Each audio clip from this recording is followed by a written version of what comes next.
Bonjour, merci de nous retrouver en direct du Salon de l'Agriculture sur le studio Siècle Vert. Je suis avec Jean-Marc Pettat. Bonjour. Vous êtes directeur agriculture durable et communication de BASF. L'agriculture est face à un défi redoutable. Il faudra nourrir, on le sait, en 2050, 10 milliards d'habitants avec un autre défi, faire face au réchauffement climatique. À BASF, comment est-ce que vous préparez ces nouveaux enjeux autour du développement durable de l'agriculture ? On prépare ces enjeux sur différents axes de travail.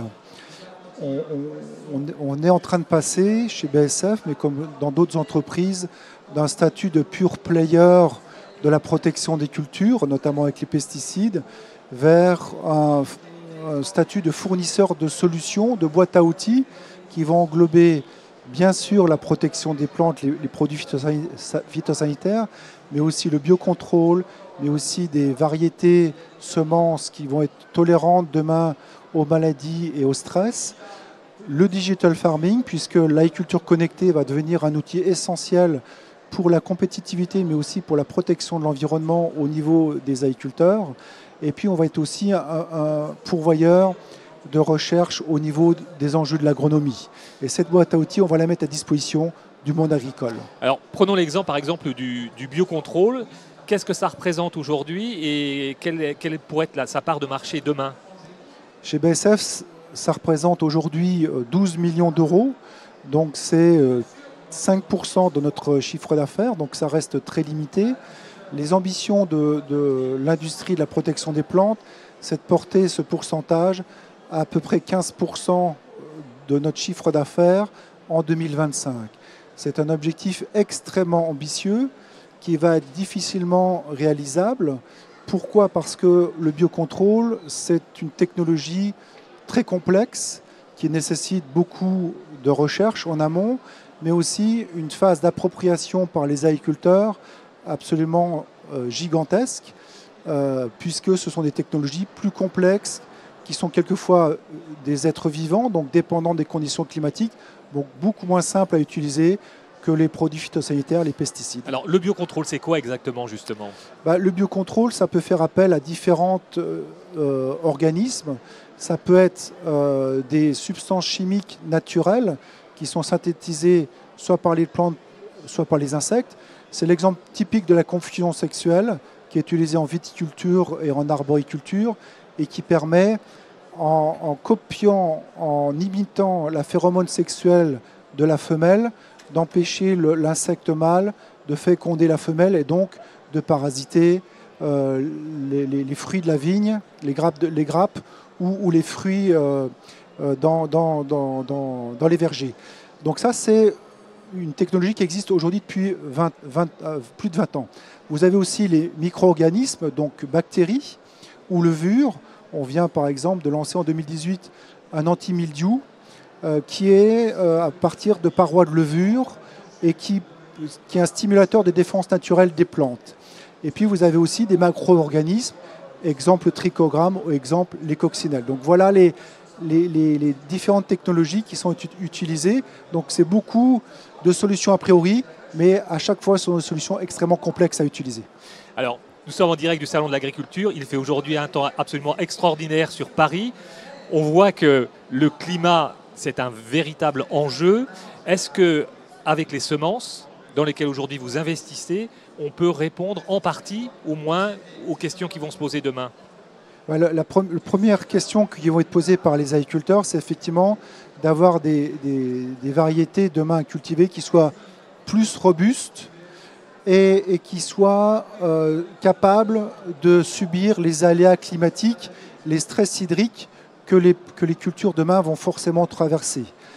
Effectivement, vous le disiez, les températures qu'on connaît aujourd'hui provoquent entre la nuit où il gèle, -2, et la journée où il fait 20 degrés, un écart de température qu'il faut que les variétés apprennent à digérer pour que leur potentiel ne soit pas impacté. Donc ça, c'est un vrai enjeu de recherche.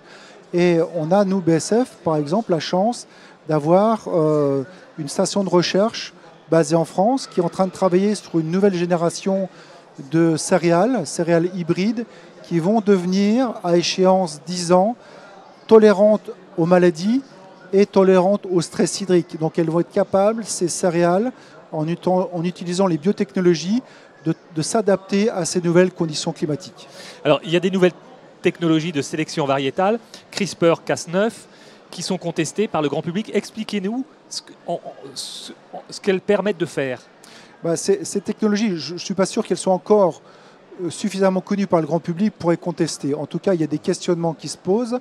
Ces technologies, c'est la nouvelle génération de technologies qui va remplacer les technologies de mutagénèse actuelles. La mutagénèse classique, elle est utilisée depuis 50 ans. Elle est née en France. C'est l'INRA qui l'a créée il y a 50 ans. Elle a été utilisée pour développer, améliorer les variétés existantes, soit pour qu'elles soient plus goûteuses, soit pour qu'elles soient moins sensibles aux maladies. L'inconvénient des technologies actuelles de mutagénèse, qui copiaient la nature, c'était qu'elles étaient un peu aléatoires. Et il fallait tester beaucoup de variétés pour retrouver ces gènes d'intérêt qui étaient apparus grâce à la mutagénèse. La mutagénèse, c'est tout simplement copier la nature. Ouais.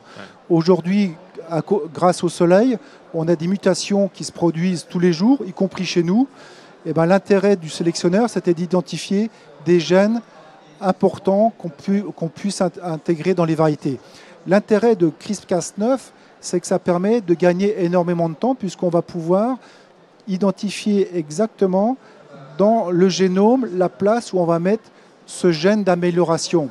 Et donc c'est une technologie qui va démocratiser la sélection, qui va être accessible demain à n'importe quel pays en voie de développement pour développer des variétés adaptées à ces conditions pédoclimatiques. Donc l'Afrique, l'Amérique du Sud.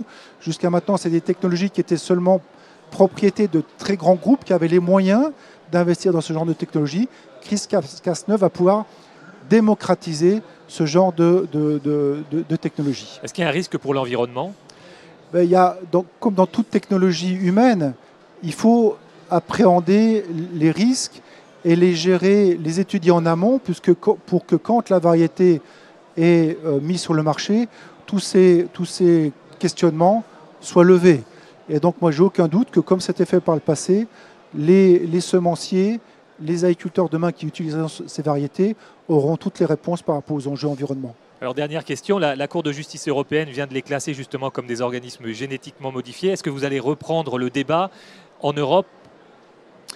Ce débat, il est indispensable puisqu'il va devoir mobiliser l'ensemble des acteurs. Les agriculteurs, bien sûr, conventionnels mais aussi bio, les chercheurs, les politiques, le grand public. Pourquoi ? Parce que la Cour de justice européenne, elle a mis un peu un pavé dans la mare en déclarant que toutes les technologies de mutagénèse sont des OGM. Toutes les technologies de mutagénèse sont des OGM, mais les technologies utilisées à l'heure actuelle ne sont pas soumises à l'application des contraintes de la réglementation OGM. Donc ça, c'est important. Les consommateurs peuvent continuer à consommer les fruits, les légumes, le blé sans aucune crainte. C'est une problématique qui intéresse tous les agriculteurs et notamment, j'aurais tendance à dire, les agriculteurs bio, parce que la Cour de justice européenne a décidé que les variétés utilisées par les producteurs bio sont aussi des OGM. Or, on sait tous aujourd'hui que le cahier des charges OGM interdit le cahier des charges bio interdit les OGM. Et donc, c'est vraiment une nécessité pour tout le monde de rédiger à nouveau la réglementation européenne pour clarifier cette situation. Merci Jean-Marc Potat. Merci à vous.